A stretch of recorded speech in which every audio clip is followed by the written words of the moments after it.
Hello दोस्तों, एक बार फिर से आपका स्वागत है मेरे यूट्यूब चैनल में। मैं आशा करता हूं कि आपकी यूकेपीएससी स्कूल लेक्चरर की काफ़ी अच्छी तैयारी चल रही होगी। तो पिछले वीडियो में मैंने आपको पेपर टू का मॉक टेस्ट फर्स्ट का मतलब पेपर टू का मॉक टेस्ट फर्स्ट करवाया था, जिसमें मैंने आपको 1 से लेकर 50 क्वेश्चन करवाए थे। ठीक है, तो आज मैं लेकर आया हूँ आपके लिए 51 से लेकर 100 क्वेश्चन तक। ठीक है, 50-50 के 3 सेट चलाएंगे। ठीक है, तो इसके बाद आपका पेपर सेकंड कंप्लीट हो जाएगा। ठीक है, तो पहला क्वेश्चन क्या कह रहा था, स्टैंडर्ड डेविएशन निकालना है आपको फर्स्ट एंड नेचुरल नंबर का। तो फर्स्ट एंड नेचुरल नंबर का जो स्टैंडर्ड डेविएशन होता है उसका डायरेक्ट रिजल्ट जो फॉर्मूला आप याद रखना है कि √n² - 1/12 होता है। ये इंपॉर्टेंट फॉर्मूला है, बहुत बार एग्जाम में देखा गया है डायरेक्ट। ठीक है, तो ऑप्शन नंबर बी जो होगा इसका बिल्कुल सही होगा। ठीक है, नेक्स्ट क्वेश्चन है क्वेश्चन नंबर 52। ये ऑर्डर ऑफ डिफरेंशियल इक्वेशन पूछ रहा है of all circle of radius 5।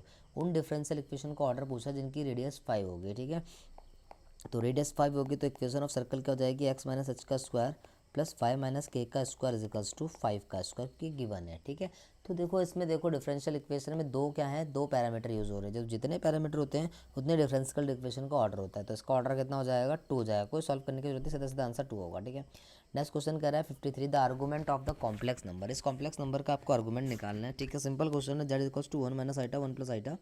ठीक है, सबसे पहले स्टैंडर्ड फॉर्म में ले आते हैं। ठीक है, तो आइटा से मल्टीप्लाई 1 + आइटा से मल्टीप्लाई और 1 + आइटा से डिवाइड कर देंगे। तो z = 1 - आइटा से मल्टीप्लाई डिवाइड करेंगे ना, प्लस है तो माइनस से करते हैं। ठीक है, तो ये 1 - आइटा² अपॉन 1² आइटा² की -1 + 2 हो जाएगा, है ना। इसको डायरेक्ट लिख दिया मैंने। तो z को तुम जैसे ही सॉल्व करोगे 1² आइटा² -1 और फिर माइनस का 2 आइटा अपॉन 2 बचेगा। तो कुल मिलाकर z की वैल्यू माइनस आइटा आएगी और माइनस आइटा का जो आर्गूमेंट होता है वो -π/2 होता है। तो ऑप्शन ए का जो है, ऑप्शन 53 का ऑप्शन नंबर ए जो होगा बिल्कुल सही आंसर होगा। ठीक है, इसके बाद बढ़ते हैं नेक्स्ट क्वेश्चन की तरफ। Square root of complex number निकालना रूट आइटा का। ठीक है, square root of complex number का पक्का एक सवाल आएगा।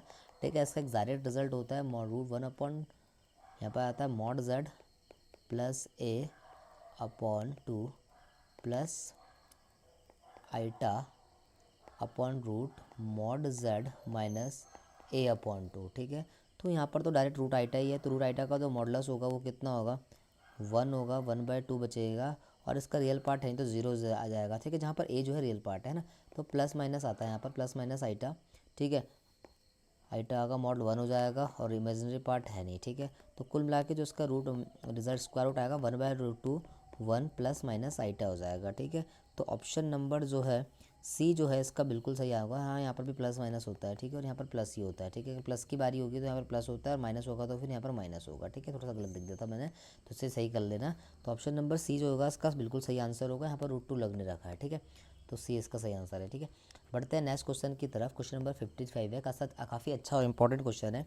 ये कह रहा है algebraic sum of deviation of 25 observation from 18 is 75। ठीक है, 25 ऑब्जर्वेशन का अलजेब्रिक सम ऑफ डेविएशन आपको दे रखा है। अगर 18 से सब्ट्रैक्ट करेंगे तो जो रिजल्ट है 75, तो आपको मीन ऑफ ऑब्जर्वेशन निकालना है। ठीक है, तो देखो समेशन 1 से लेकर आई की वैल्यू 1 से लेकर 25 वेरी करेगी।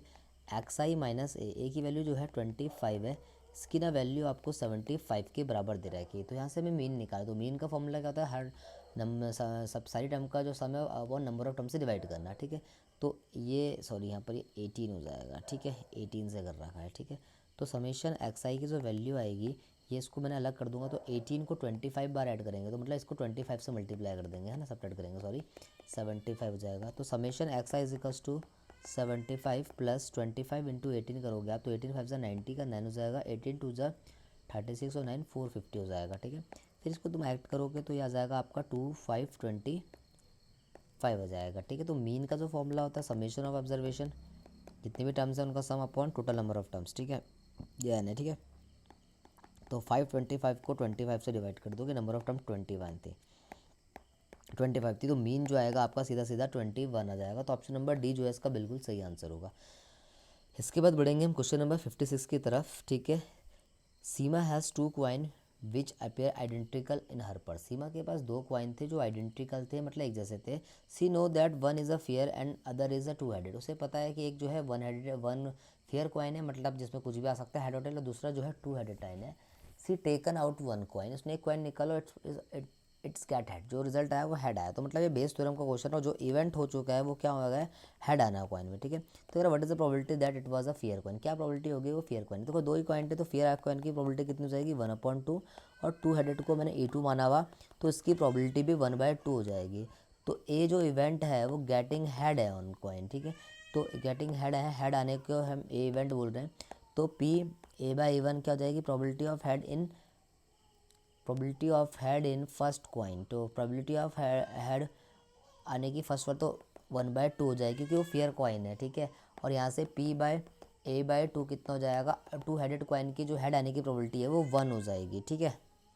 तो इसके बाद हम प्रोबेबिलिटी निकालेंगे कि दैट P इवन बाय, है ना, कि क्या प्रोबेबिलिटी होगी कि वो फेयर कॉइन होगा, ठीक है। तो P इवन बाय A का फॉर्मूला लगा देंगे हम बेस थ्योरम से, ठीक है। ये आपका होगा PA/E1 into P1 upon PA/E1 into PE1 plus PA/E2 into PE2। तो PA/E1 की जो प्रोबेबिलिटी है उसने 1/2 दे रखी है, और PE1 की प्रोबेबिलिटी भी आपकी 1/2 है, ठीक है। PA/E1 की 1/2 है, ये फिर 1/2 जाएगा, और PA/E2 की भी 1/2, लेकिन PA/2 की प्रोबेबिलिटी 1 है क्योंकि वो 2 हेडेड कॉइन है। 2 हेडेड कॉइन में हेड आने की प्रोबेबिलिटी 1 हो जाएगी, तो PE2 की प्रोबेबिलिटी 1/2 है, ठीक है। तो बस आप इसको सॉल्व कर दीजिए, क्या रिजल्ट आएगा 1/4 प्लस 1/2, नीचे एलसीएम आ जाएगा 4, ठीक है। यहाँ जाएगा 1 + 2, ठीक है। यहाँ से 4 कट जाएगा तो रिजल्ट आएगा 1/3। तो 1/3 जो होगा इसका बिल्कुल सही आंसर होगा, तो 56 का आंसर ही हो जाएगा, ठीक है। नेक्स्ट क्वेश्चन है, बहुत अच्छा क्वेश्चन है, इंपॉर्टेंट क्वेश्चन है।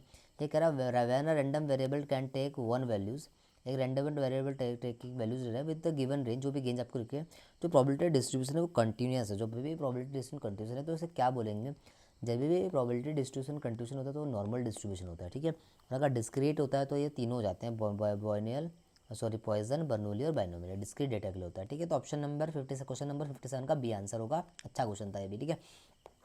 नेक्स्ट क्वेश्चन है 57, the mean of the probability distribution of number obtained on the throwing a die having return 1 on 3 5, ठीक है, 2 on 2 5 5 on, तो आपको मीन निकालना है इसका, जबकि आपको रिजल्ट दे रखे हैं। तो मतलब इस पर आपको मीन निकालना है, तो पहले प्रोबेबिलिटी डिस्ट्रीब्यूशन बना देते हैं, ठीक है। 1 जो है 3 केस में है, ठीक है। 1 कितने केस में है, 3 केस में, ठीक है।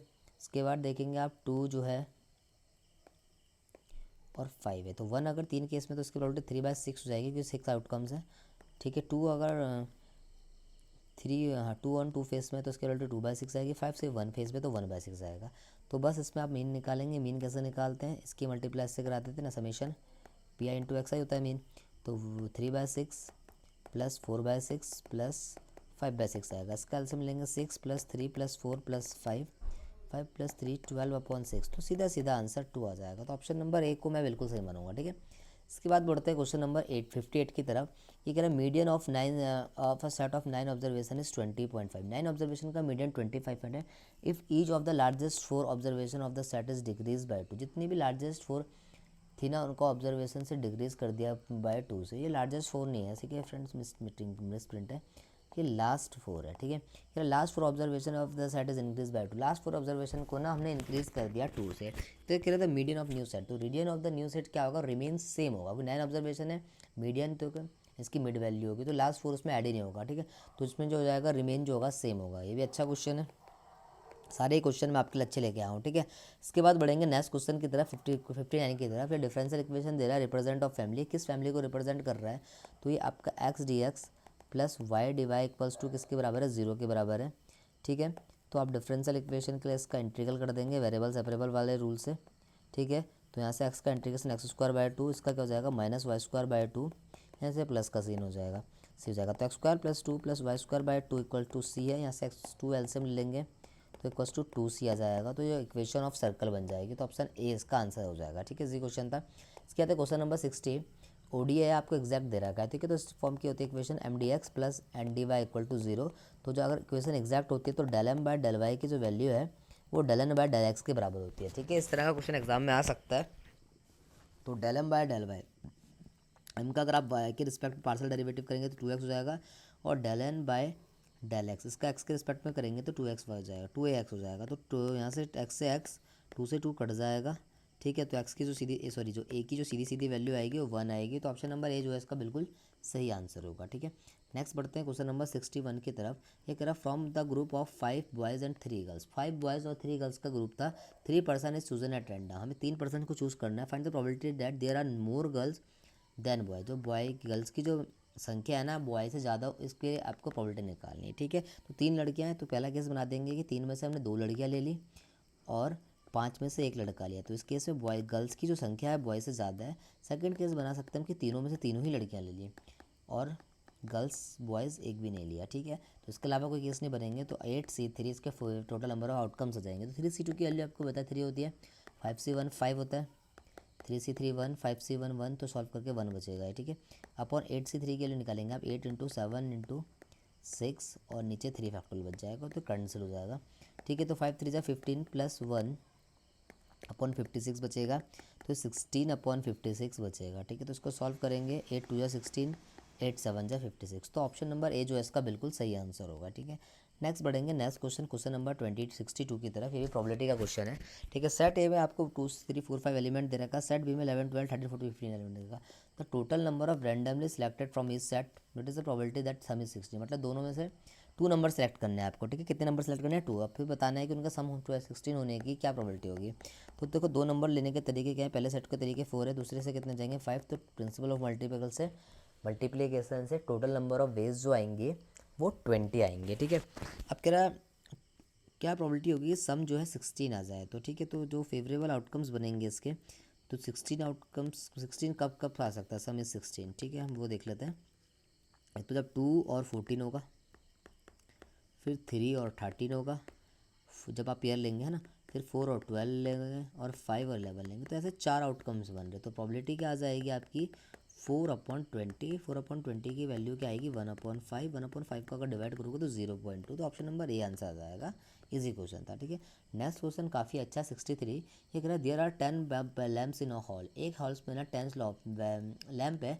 Each of them can switch independently. हर कोई स्विच ऑन और इंडिपेंडेंटली स्विच ऑन और ऑफ हो सकता है। ये कहना चाह रहा है the number of way in which hall can illuminated. कितने तरीके से हम हॉल को उज्ज्वल कर सकते हैं, मतलब उस लाइट्स को जला सकते हैं। तो टोटल लैंप्स कितनी है 10 है। तो एक के ऑन करने के और ऑफ करने के तरीके 2 की पावर 10 होगा। ठीक है। एक ही तरीका ऐसा होगा जब सारे ही बल्ब क्या हो जाएंगे ऑफ हो जाएंगे, है ना। तो एक ही तरीका ऐसा हो सकता है कि जब सारे बल्ब हो गए, वरना एटलीस्ट एक तो जलेगा ही। ठीक है। तो टोटल नंबर ऑफ वेज के जाएंगे 2 की पावर 10 जो होता है आपका 1024 होता है, -1 करेंगे तो 1023 आंसर आ जाएगा ऑप्शन नंबर सी। ठीक है। इसके बाद बढ़ेंगे नेक्स्ट क्वेश्चन की तरफ। A coin is toss 3 times. एक कॉइन्स को हमने 3 टाइम्स उछाला। कह probability of getting at head and tail alternatively. Head और टेल की अल्टरनेटिव होने की प्रोबेबिलिटी क्या होगी। ठीक है। नंबर ऑफ फेवरेबल आउटकम 8 होंगे। ठीक है। तो इसके टोटल नंबर ऑफ आउटकम्स बनाने का तरीका क्या होता है 8 को 2 से डिवाइड करेंगे 4 बचा। तो 4 बार हेड आप अल्टरनेट पेयर में लिखेंगे और 4 बार टेल आप फिर से अल्टरनेट पेयर में लिखेंगे। ठीक है। फिर आप 4 को 2 से डिवाइड करेंगे 2 बचेगा।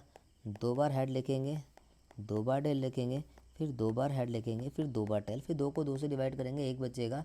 तो head tail head tail head tail head tail alternate तरीके से लिखेंगे। ठीक है। ये तरीका होता है फेवरेबल आउटकम्स। तो आपको क्या चाहिए getting head and tail alternatively. तो ऐसे कितने केस बनेंगे कि हेड और टेल अल्टरनेटिवली आ जाए, कि पहले हेड आए फिर टेल आए फिर हेड आए फिर टेल आए फिर टेल हेड टेल आए। तो इसे 2 आउटकम्स बन रहे। तो नंबर ऑफ प्रोबेबिलिटी जो आएगी 2/8 आ जाएगा। तो आंसर 1/4 हो जाएगा। बिल्कुल सिंपल क्वेश्चन था। तो इसका आंसर ऑप्शन नंबर ए हो जाएगा। ठीक है। बढ़ते हैं नेक्स्ट क्वेश्चन की तरफ।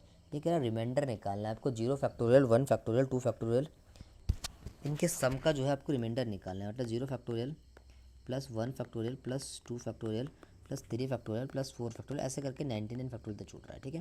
फैक्टोरियल की एक बात होती है, अगर एक बार वो किसी नंबर से डिवाइड होने लग पड़ जाए ना, तो उसके बाद वो हर एक आगे के नंबरों से डिवाइड होता है। तो हम देखेंगे कि 12 का 12। ठीक है। 12 3 से फैक्टोरियल तो वैल्यू 6 होती है।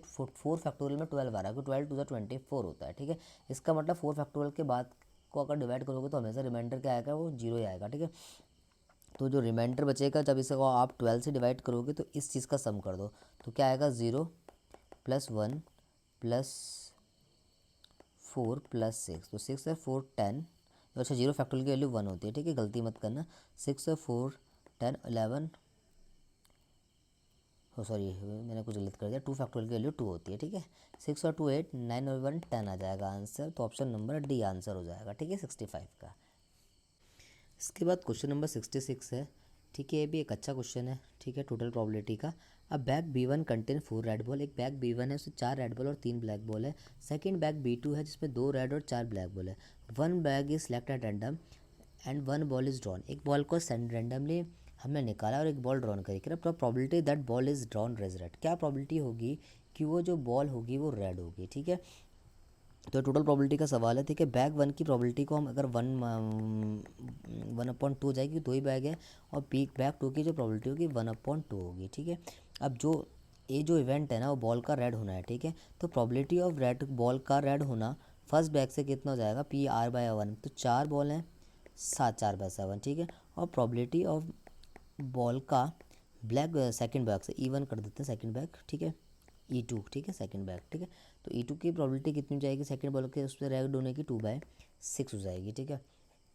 तो आपको निकालनी है probability that ball is one, हम जो हमने बॉल निकाली थी उसकी रेड बॉल होने की प्रोबेबिलिटी, ठीक है। टोटल प्रोबेबिलिटी का फॉर्मूला जाएगा PR, ठीक है, यहाँ से आ जाएगा PE1, ठीक है, इंटू PA/1, ठीक है। टोटल प्रोबेबिलिटी आपने पढ़ी होगी क्लास 12 में।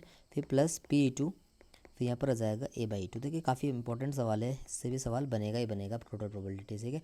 प्रोबेबिलिटी ऑफ E1 की प्रोबेबिलिटी 1/2 है, A/E1 या R/E1 था ये, है ना, तो इसे आप R कर दो। R जो है इवेंट जो है रेड होना है, ठीक है। तो इंटू R/E1 की प्रोबेबिलिटी 4/7 है, फिर PE2 1/2 और R/E2 की प्रोबेबिलिटी 2/6 है, ठीक है। इसको सॉल्व कर देंगे, 2 से 2 कैंसिल हो जाएगा, ये 2/7 बचेगा, ये प्लस का यहाँ पर 1/6 बचेगा। तो 7 और 6 का एलसीएम 42 हो जाएगा, ये 6 2 ज़ा 7, 6 ज़ा 6 ज़ा 12 प्लस 7, तो आंसर बेटा 19/42 आ जाएगा। तो ऑप्शन नंबर जो होगा इसका बी जो होगा वो बिल्कुल सही आंसर होगा, ठीक है। नेक्स्ट क्वेश्चन की तरफ, क्वेश्चन नंबर 67 की तरफ, ये कह रहा है 1 + आइटा की बाय √2 1 - आइटा की बाय √2 की वैल्यू आपको फाइंड करनी है, ठीक है। तो उस पर आप डी मोरवी थ्योरम लगा लो, इस फॉर्म में लिख सकते हैं, ये 1/√2 प्लस 1/√2 की पावर 8 हो जाएगी, प्लस 1/√2 माइनस आइटा, है ना, आइटा हो गया, आइटा/√2 हो जाएगा, ठीक है। तो पहला तो फर्स्ट क्वाड्रेंट में ही है, तो इसका जो आंसर आएगा cos π/4 प्लस आइटा sin π/4 हो जाएगा, ठीक है। फिर प्लस, ठीक है, इसको लिख सकते हैं कॉस वाला पॉजिटिव साइन वाला नेगेटिव, ऐसा फोर्थ क्वाड्रेंट में होता है, तो cos ऑफ -π/4 तो पॉजिटिव ही रहेगा, ठीक है। और प्लस आइटा, ठीक है, साइन ऑफ -π/4 हो जाएगा, ठीक है, 8 के बराबर, क्योंकि फोर्थ क्वाड्रेंट में है ना।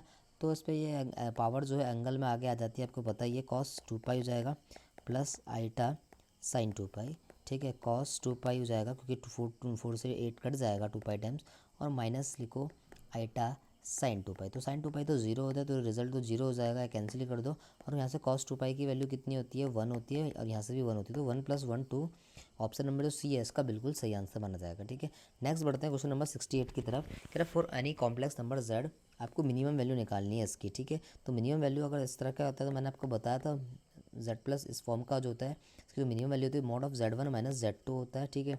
तो z1 1 है, ये माइनस +2 हो जाएगा, उसका मॉडल्स करेंगे तो 3 आंसर आ जाएगा। तो ऑप्शन नंबर जो डी होगा इसका बिल्कुल सही आंसर होगा, इंपॉर्टेंट क्वेश्चन है, ठीक है। नेक्स्ट बढ़ते हैं क्वेश्चन नंबर 67 की तरफ, पॉइजन डिस्ट्रीब्यूशन का है, ये भी इंपॉर्टेंट टॉपिक है। ये कह रहा है for Poisson distribution model if the arrival rate of the passenger at any airport recorded is 30 per hour, arrival rate जो है पर आवर का 30 है, ठीक है। तो पर आवर का 30 है, तो 4 hour on a given day, तो प्रोबेबिलिटी ऑफ एग्जैक्टली 4 अराइवल आपको निकालने फर्स्ट 1 मिनट के, ठीक है। तो 1 मिनट का जो अराइवल होगा वो कितना होगा, 1 मिनट का जो अराइवल होगा आपका, आप क्या करेंगे, 30 पर आवर का है, तो आप डिवाइड कर देंगे 30/60 से, ठीक है। तो रिजल्ट आ जाएगा 1/2, ठीक है। तो अराइवल इन 10 मिनट, ठीक है। तो 10 मिनट का कितना हो जाएगा, 10 मिनट अराइवल जो रेट आएगा, 10 मिनट का जो अराइवल रेट आएगा वो कितना आएगा, अराइवल आएगा 1/2 की मल्टीप्लाई 10 से कर देंगे, तो ये आपका 5 आ गया। तो ये आपका 5 आ गया, ये आपका लैम्डा हो जाएगा, मीन हो जाएगा, ठीक है। तो अब आपको मीन मिल गया है, ठीक है। तो आप P4 निकालेंगे, तो Px का जो फॉर्मूला होता है उसमें क्या होता है, e की power minus lambda, poison distribution का लैम्डा स्क्वायर, लैम्डा की पावर r, और यहाँ पर क्या होता है r फैक्टोरियल होता है, ठीक है। तो मुझे 4 का निकालना है, तो r के लिए 4 रख दो, ठीक है, यहाँ पर PR मान लो, ठीक है। तो e की पावर -5 हो जाएगा, लैम्डा आपका 4 है, ठीक है, लैम्डा 5 आया है, ठीक है, 5 की पावर 4, और यहाँ से क्या आ जाएगा 4 फैक्टोरियल हो जाएगा। ठीक है, तो ये ऑप्शन नंबर ए जो है बिल्कुल सही होगा इसका। ठीक है, तो अच्छा क्वेश्चन था ये भी। ठीक है, बाइनोमियल का, सॉरी पॉइजन एक्सपेंशन का, पॉइजन डिस्ट्रीब्यूशन का। ठीक है, नेक्स्ट देखिए क्वेश्चन नंबर 70 है। ये कह रहा है what is the probability of a leap year selected at random. एक लीप ईयर को संडे की 53 संडे की। ठीक है, आपको पता है ये क्वेश्चन इंपॉर्टेंट है, बहुत एग्जामों का पैट क्वेश्चन है ये। ठीक है, बहुत एग्जामों में आया है क्वेश्चन। ठीक है, आपको पता है टोटल डेज जो लीप ईयर में होते हैं वो कितने होते हैं? टोटल डेज होते हैं 366। ठीक है, और टोटल वीक जो नॉर्मल ईयर होता है उसमें कितने होते हैं? टोटल वीक जो होते हैं आपके नॉर्मल ईयर में वो होते हैं, टोटल वीक जो होते हैं आपके 52 होते हैं। तो 52 को 7 से मल्टीप्लाई करोगे तो 364 डेज आ जाएंगे। तो 52 संडे तो इसमें कवर हो गए। तो 53 संडे होने की प्रोबेबिलिटी क्या हो जाएगी? 53 संडे के जो आप केस बनेंगे तो एक्स्ट्रा डे जो बने आपके, एक्स्ट्रा डे आपके 2 बने। अब ये 2 कौन कौन से हो सकते हैं? Sunday Monday, Monday Tuesday, extra day Tuesday Wednesday, Wednesday Thursday, Thursday Friday, Friday Saturday. ठीक है, और सैटरडे संडे। ठीक है, तो 1 2 3 4 5 6 7, तो नंबर ऑफ आउटकम 7 हो गए। और संडे आने की प्रोबेबिलिटी कितने केस में आ रही? 2 आ रही। ठीक है, तो 2/7। तो 53 संडे की जो लीप ईयर में आने की प्रोबेबिलिटी होगी वो 2/7 होगी। सिमिलरली नॉन लीप ईयर में कितनी हो जाएगी? 1/7 हो जाएगी। ठीक है, नेक्स्ट क्वेश्चन देखें, क्वेश्चन नंबर 71। ये कह रहा है minimum distance between the lines. इन दोनों लाइन का आपका मिनिमम डिस्टेंस फाइंड करना है। यहाँ से आपका x अप -3/3 है, y -8/-1 है, और z -3/1 है। ठीक है, तो यहाँ से a1 इज इक्वल्स टू क्या जाएगा? 3i + 8j + 3k। ठीक है, और b1 की जो वैल्यू आएगी वो कितनी आएगी? 3ay -j +k। ठीक है, गिवन नहीं था। ठीक है, और सॉरी b1 हाँ सही। ठीक है, फिर यहाँ से a2 जो आएगा आपका -3i -7j और +6 किया जाएगा। और सिमिलरली जो b2 की जो वैल्यू आएगी, वो कितनी आ जाएगी आपकी? -3i + 2j + 4k। तो आपको इसका फ्रेंड शॉर्टेस्ट डिस्टेंस निकालना है। शॉर्टेस्ट डिस्टेंस के सवाल मैंने ऊपर भी करवाया था आपको पिछले वीडियो में। a2 - a1 dot b1 cross b2 upon, इस फॉर्मूले को आप लगा देना, आंसर आ जाएगा। ठीक है, तो इस क्वेश्चन को मैं आपको आपके होमवर्क ले दे रहा हूँ। आप इसका कमेंट बॉक्स में ना आंसर ज़रूर देना कि आंसर इसका आ क्या रहा है। ठीक है, अब हर क्वेश्चन मैं कराऊंगा तो आप खुद की प्रैक्टिस करें, ठीक है, खुद से सॉल्व करें। ठीक है, मैथ्स आती तब है जब आप खुद से सवाल सॉल्व करेंगे। इसलिए इस क्वेश्चन को मैंने आपको होमवर्क दिया है, क्योंकि ऐसे क्वेश्चन मैंने बतेरे आपको पहले भी करवा रखे हैं, प्रीवियस वीडियो में आप देख सकते हैं। इसके बाद देखेंगे क्वेश्चन नंबर 72। ये length of perpendicular drawn from the point 2 3 4 5 to the Z axis. Z axis से ना पी पॉइंट से जेड एक्सेस पर परपेंडिकुलर डाला है, तो उसकी आपको लेंथ निकालनी। तो इस पर कुछ नहीं करता, जेड एक्सेस को ना जेड के कोऑर्डिनेट को भूल जाओ और इसको रूट के अंदर डाल दो, जो भी एक्स और वाई कोऑर्डिनेट हो। 3s² + 4s², तो सीधे सीधा आंसर क्या आएगा? 9 + 16। तो जो लेंथ ऑफ परपेंडिकुलर आ जाएगी कितनी आ जाएगी? 5 आ जाएगी। तो सिंपल क्वेश्चन था, डी आंसर है। KVS PGT में आया था सवाल। ठीक है, इजी क्वेश्चन है बहुत ज़्यादा। इसके बाद क्वेश्चन नंबर 73 है। ये 6 टर्म ऑफ द एक्सपेंशन पूछ रहा है, इस एक्सपेंशन की 6 टर्म पूछ रहा है। ठीक है, तो जनरल टर्म का फॉर्मूला लगा देंगे। R5 है तो T5 + 1 हो जाएगा। ठीक है, 10C 5 हो जाएगा, 2x² की पावर 10 - 5 हो जाएगा 5, और माइनस साइन को बाहर ले लेंगे क्योंकि ऑड है, और 1/3x² की पावर भी 5 हो जाएगा। तो x की पावर 10 से x की पावर 10 कट जाएगा, ये -10C 5, 2 की पावर 5/3 की पावर 5 बचेगा, तो 2/3 की होल पावर 5। तो ऑप्शन नंबर जो सी होगा वो इसका बिल्कुल बी होगा, जो इसका बिल्कुल सही आंसर होगा। ठीक है, इजी क्वेश्चन था। नेक्स्ट बढ़ेंगे क्वेश्चन नंबर 74। ये बहुत इंपॉर्टेंट क्वेश्चन है, बहुत एग्जामों में आया है, NCERT में भी है ये क्वेश्चन। ठीक है, तो x + i y की पावर क्यूब की जो वैल्यू है 1 + a + b, तो आपको x/a + y/b निकालना है। हम दोनों तरफ क्यूब कर लेंगे, तो x + y = a + i b का होल क्यूब हो जाएगा। ठीक है, यहाँ से आप a³ + b³ का फॉर्मूला खोल दीजिए। a³ - b मतलब i³ की वैल्यू -1 हो जाएगी ना, माइनस i हो जाएगी, तो -i³ - फिर +3a² मतलब 3a² i b, तो i को मैं आगे ले लेता हूँ +b, फिर प्लस का 3ab², तो -i² की वैल्यू 1 होती है, तो 3ab² हो जाएगा। ठीक है, 3ab², ये सिर्फ a है। ठीक है, तो इसके रियल पार्ट को रियल पार्ट के साथ रखते हैं, x + i है। ठीक है, तो x + i हो जाएगा, तो ये a³ - 3ab² प्लस यहाँ से i कॉमन ले लेना, तो 3a² b - b³ हो जाएगा। ठीक है, तो यहाँ से रियल पार्ट को रियल पार्ट से कंपेयर करेंगे तो एक्स क्यूब की वैल्यू -3ab² हो जाएगा और वाई की जो वैल्यू होगी 3a² - b³ हो जाएगा। ठीक है, तो x upon a plus y upon b find करना है आपको। तो x upon a plus y upon b, x की वैल्यू है a³ - 3ab², ठीक है, अपॉन है ए, ठीक है, फिर प्लस वाई, तो वाई की वैल्यू क्या है 3a² - b³ अपॉन बी है। अब कुछ मत करना, एलसीएम ब्रेक कर दो, यहाँ से बचेगा a² - 3b², ठीक है, और यहाँ से बचेगा ये 3a² b होगा। ठीक है, यहाँ से बचेगा 3a² b होगा आइटा, ठीक है, हाँ ये 3a² b था, ये गलती से छूट गया। ठीक है, तो 3a² b होगा, ऐसी मिस्टेक एग्जाम में ना करना।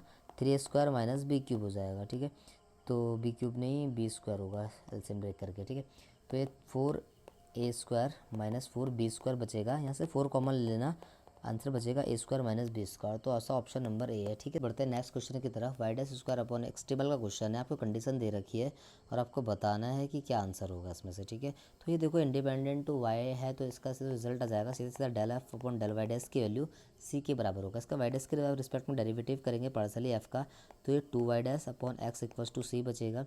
तो जो वाई डैश की वैल्यू आएगी यह जाएगी cx अपॉन 2c/2 को हम एक नया कांस्टेंट मान लेते हैं, मैंने उसको a मान लिया। ठीक है, तो ये ax हो जाएगा। ठीक है, अब आप किसका इंटीग्रल कर दीजिए। ठीक है, तो वाई डैश का जो इंटीग्रेशन आएगा वो क्या बचेगा, y बचेगा इसका ax² / 2 प्लस c बचेगा। ठीक है, तो ये जो इक्वेशन है ना, आप इसको सॉल्व करने की ज़रूरत है नहीं आपको। y 0 पर 0 करेंगे 2 आ जाएगा, इसको सॉल्व करेंगे तो ये c की वैल्यू 0 आ जाएगी।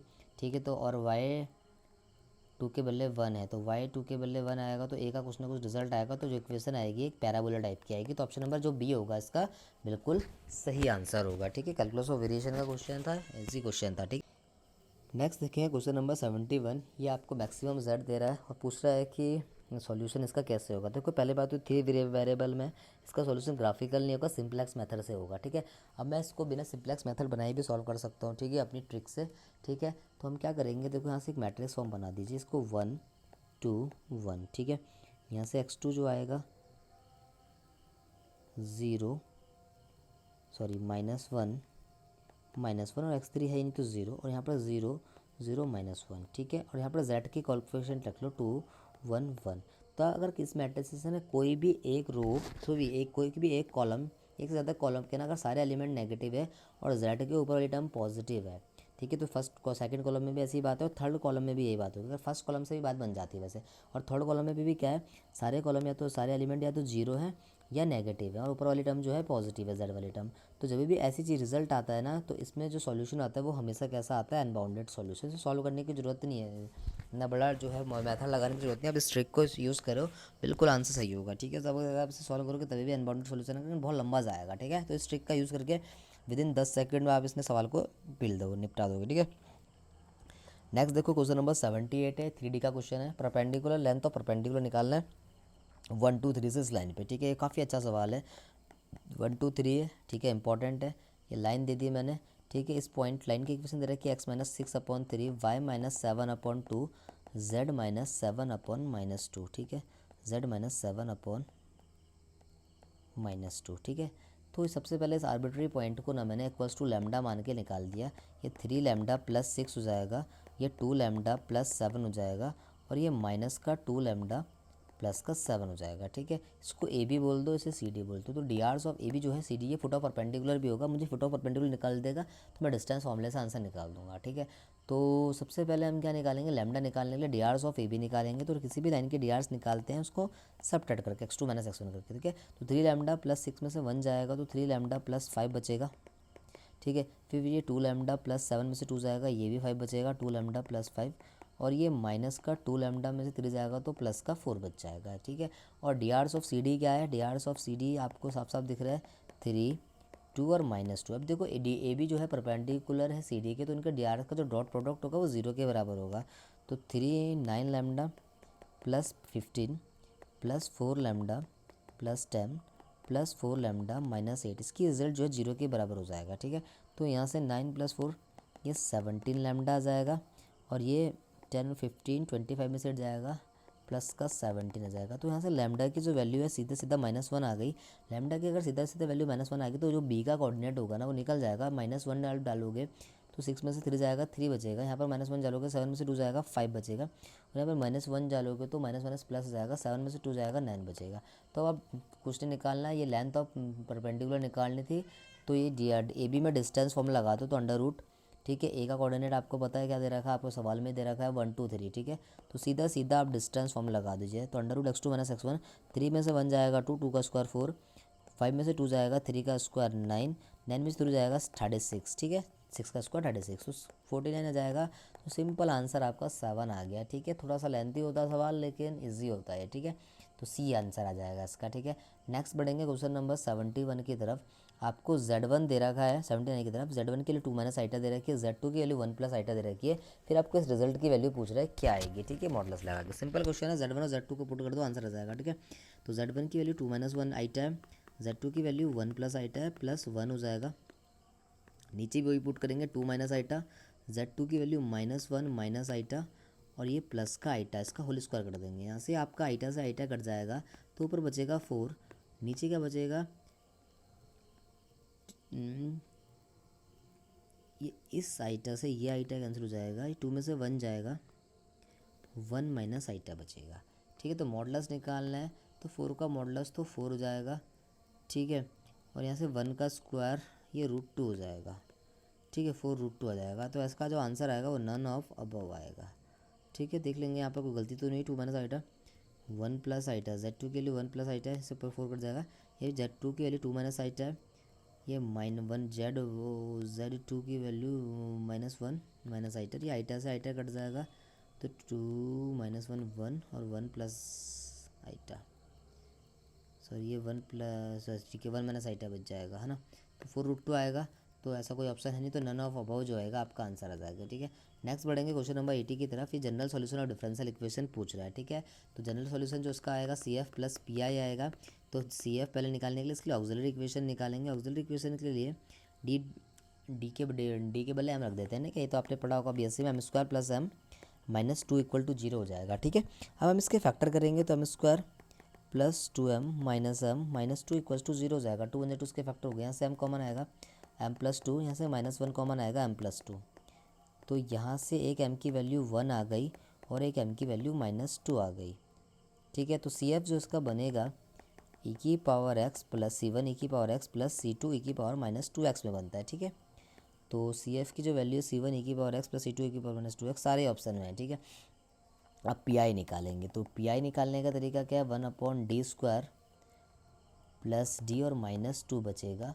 और यहाँ पर आपको e⁻x दे रखा है, ठीक है। जैसे x डालेंगे तो 1 डाल के नीचे ना रिजल्ट 0 बन रहा है, ठीक है। जैसे अगर नीचे अगर 0 रिजल्ट आता है फ्रेंड तो कुछ नहीं करते, आप एक बार इसका डेरिवेटिव करेंगे e⁻x, ठीक है। यह जाएगा 2d + 1, ठीक है।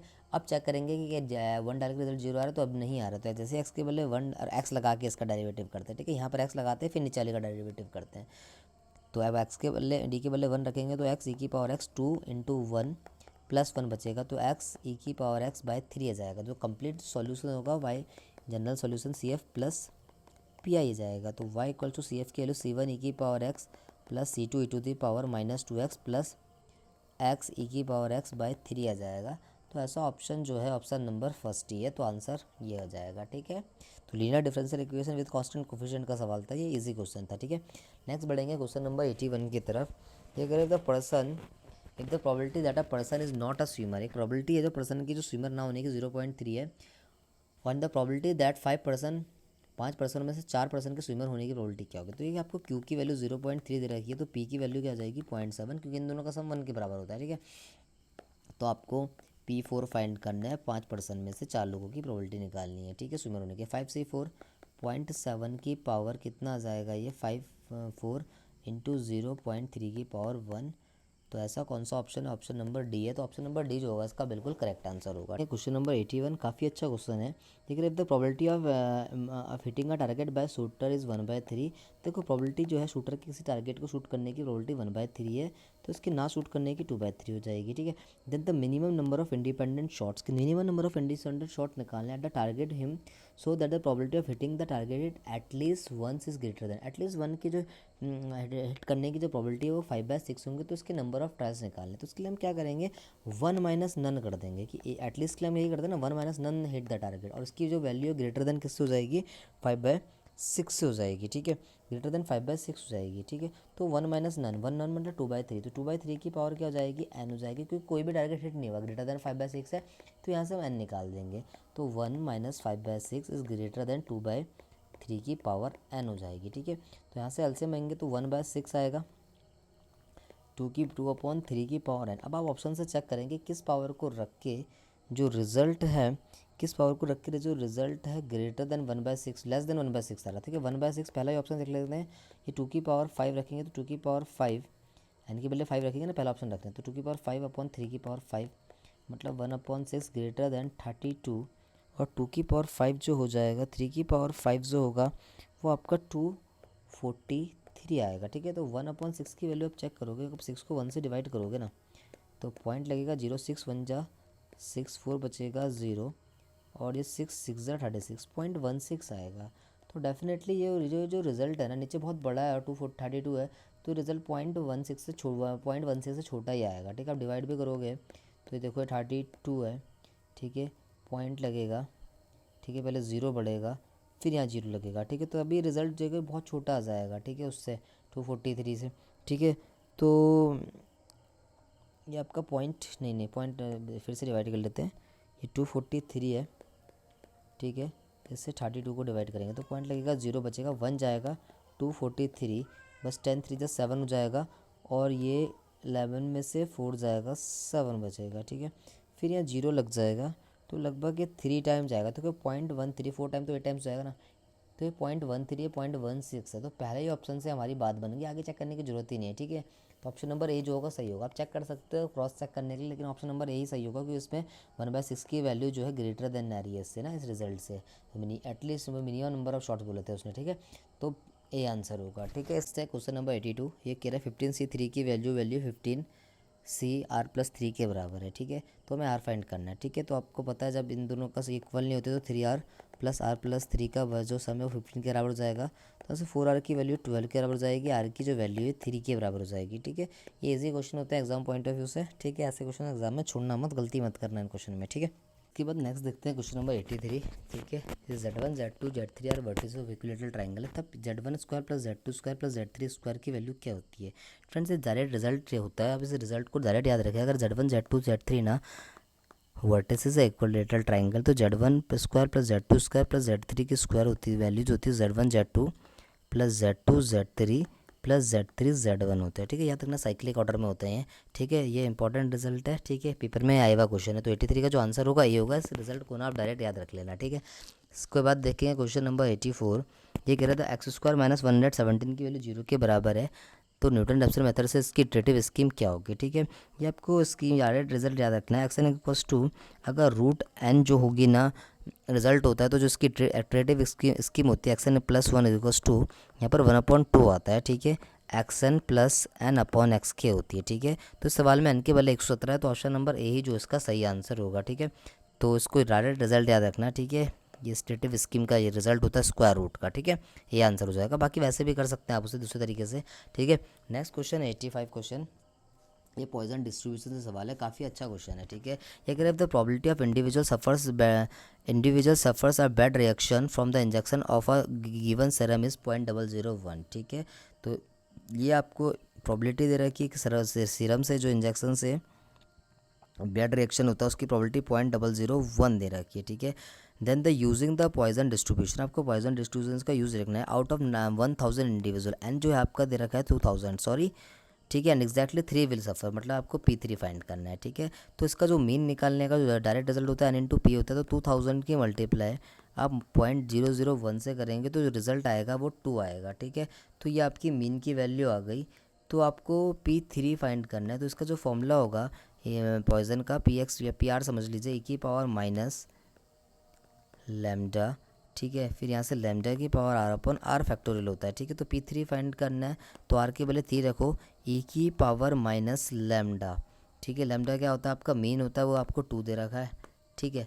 तो और लैम्डा की पावर 2 की पावर आर हो जाएगा, आर आपको 3 सक्सेस निकालना है, ठीक है। और यहाँ पर एग्जैक्टली 3 सफ़र, ठीक है। और यहाँ पर 3 फैक्टोरियल हो जाएगा, ठीक है। तो ऐसा ऑप्शन, ठीक है, इसने फैक्टोरियल को खोल रखा है। तो 2 की पावर 3 जो है 8 हो जाएगा, 3 फैक्टोरियल की वैल्यू 6 होती है, ई की पावर यहाँ पर आ जाएगा माइनस का 2, ठीक है। इसको सॉल्व करेंगे तो 2 4 जा 8, 2 3 जा 6, तो 4/3 ए की पावर -2 आंसर आ जाएगा ऑप्शन नंबर डी, ठीक है। नेक्स्ट बढ़ेंगे क्वेश्चन नंबर 86 की तरफ। काफ़ी अच्छा क्वेश्चन है, आपको बताना इन दोनों में से कौन सी लाइन परपेंडिकुलर ईच अदर के, ठीक है। x - 5/5 लैम्डा प्लस 2, ठीक है। इसको स्टैंडर्ड फॉर्म में लिखेंगे, 2 - y है ना, तो वहाँ से माइनस कॉमन लेके से अपॉन में भेज देंगे, इक्वल्स टू z - 1/1 हो जाएगा, ठीक है।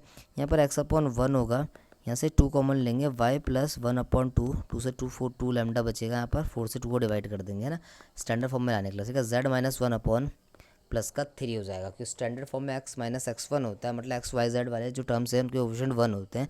अभी लाइन परपेंडिकुलर, तो इनके डी का जो डॉट प्रोडक्ट होगा वो 0 के बराबर होगा, वहाँ से लैम्डा निकाल देंगे। तो 5 लैम्डा 2 + 2 की वैल्यू 1 से मल्टीप्लाई करेंगे, फिर 2 लैम्डा की -5 से करेंगे, तो माइनस का 10 लैम्डा और ये प्लस का 3 = 0 हो जाएगा। तो 5 लैम्डा में से ये जो माइनस होगा, तो माइनस का 5 लैम्डा प्लस का 5 = 0, तो यहाँ से सीधा सीधा लैम्डा की आंसर 1 आ जाएगा। तो सी इसका बिल्कुल सही आंसर होगा।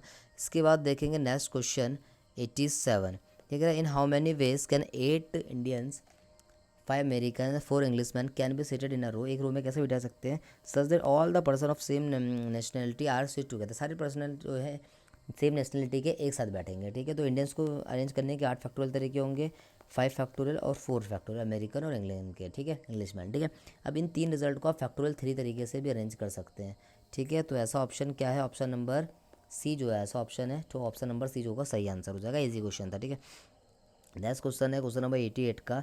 कंसीडर द एलपीवी प्रॉब्लम, आपको मैक्सिमम जेड की वैल्यू दे रखी है, ठीक है। तो आपको क्या निकालना है, ड्यूल ऑफ एलपीपी निकालना है। एलपीपी का क्या निकालना है, ड्यूल निकालना है, ठीक है। तो ड्यूल में क्या करते हैं, ड्यूल दे रखा है आपको, ए और बी फाइंड करना है, ए और बी, पी और क्यू फाइंड करना है, तो ईजी होता है, ठीक है। जो मैक्सिमम जेड के जो वेरिएबल होते हैं वो राइट हैंड साइड में आते हैं, तो ये आपका 4 और 2 दे रखा है, ठीक है।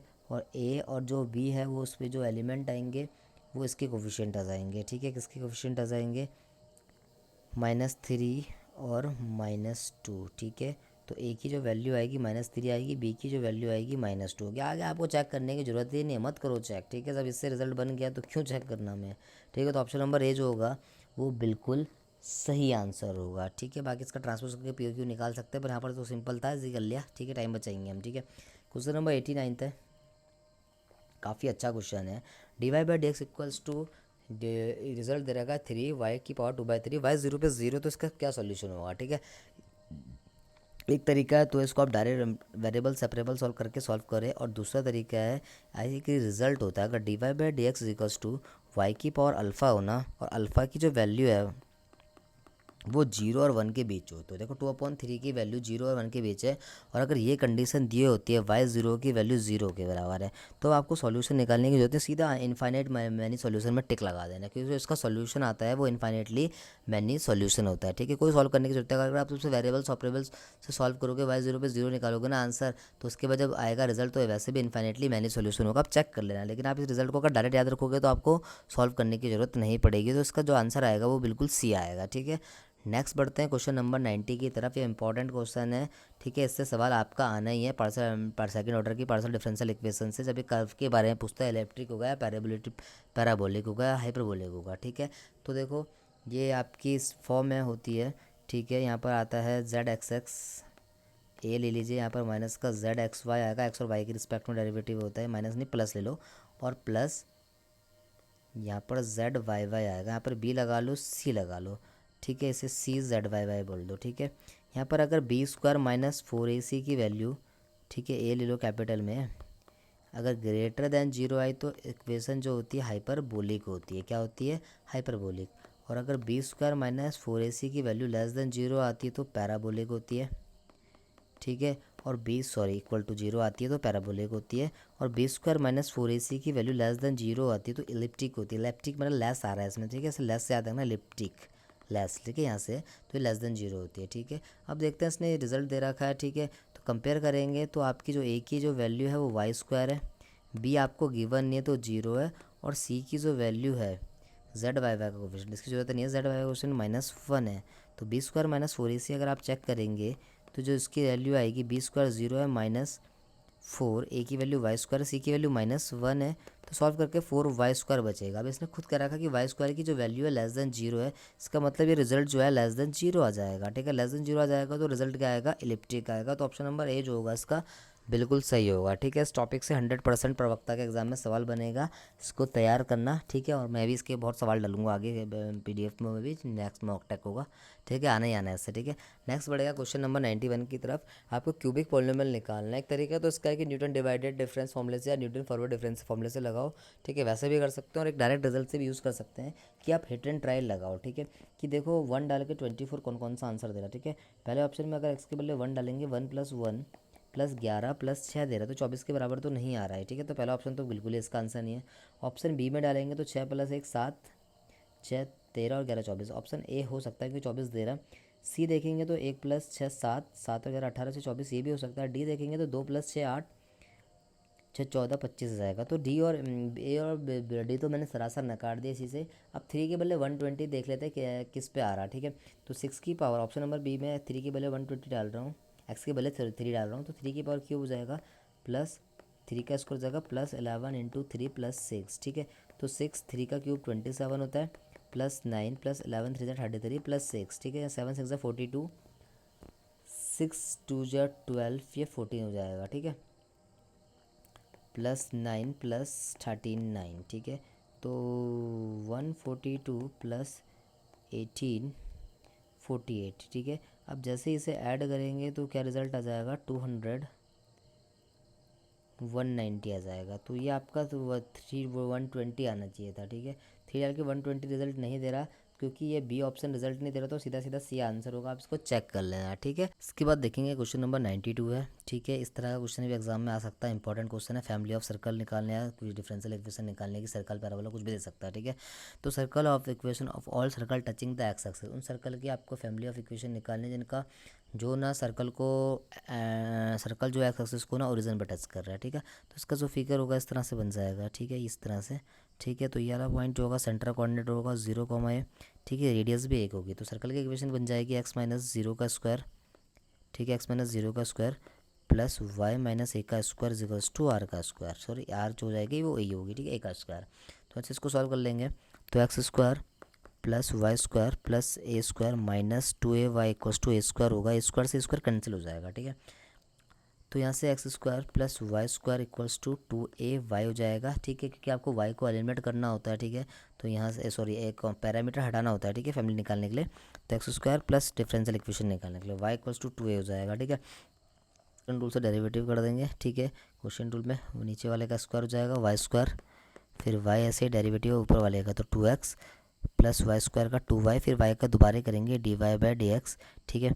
फिर यहाँ से माइनस का x² + y² ऐसे रहेगा, y का डेरिवेटिव dy/dx, और यहाँ पर कांस्टेंट का derivative 0, constant right hand side में 0 जाएगा, ये y² जाकर 0 हो जाएगा, ये 2xy + 2y² dy/dx माइनस का x² + y² dy/dx = 0 हो जाएगा। यहाँ से dy/dx कॉमन ले लेंगे तो ये आपका बचेगा 2xy प्लस यहाँ से dy/dx कॉमन ले लेंगे, अंदर बचेगा 2y² माइनस का y² बचेगा, उस टाइप मैं खा रहा हूँ, ठीक है। 2y² माइनस का y² माइनस का x² = 0 हो जाएगा।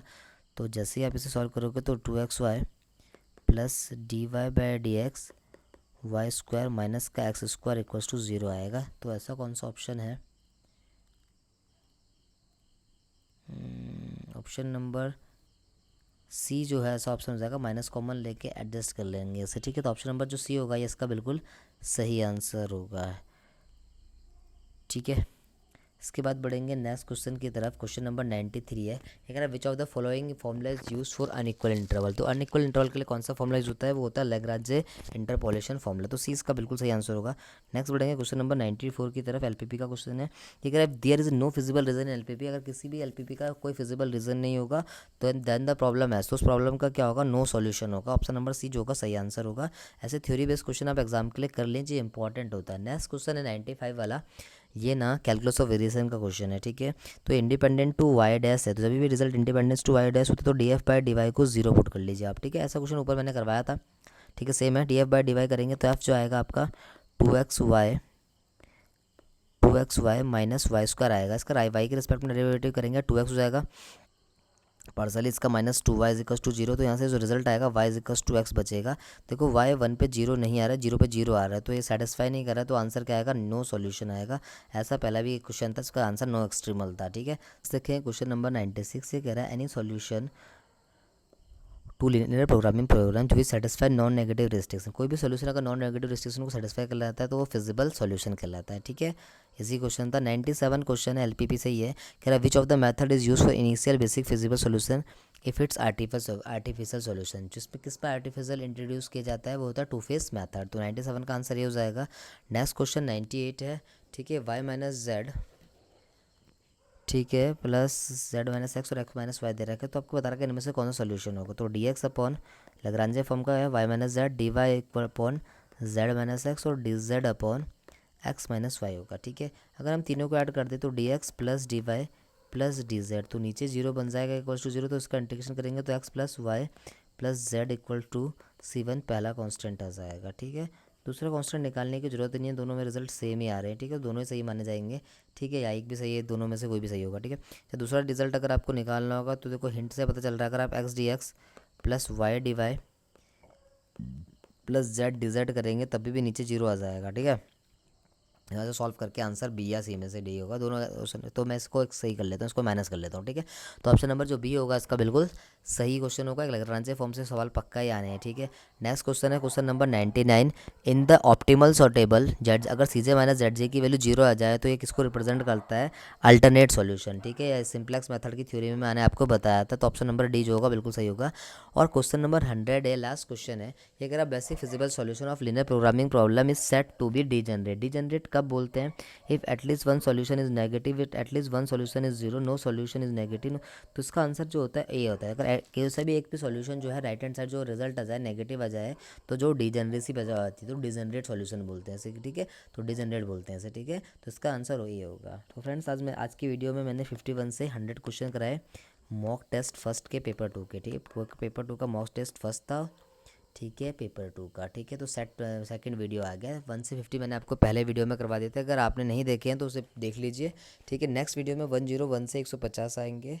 तो आज के लिए फ्रेंड्स इतना ही रखते हैं। आप चैनल को लाइक कीजिए, शेयर कीजिए, सब्सक्राइब कीजिए। Thank you.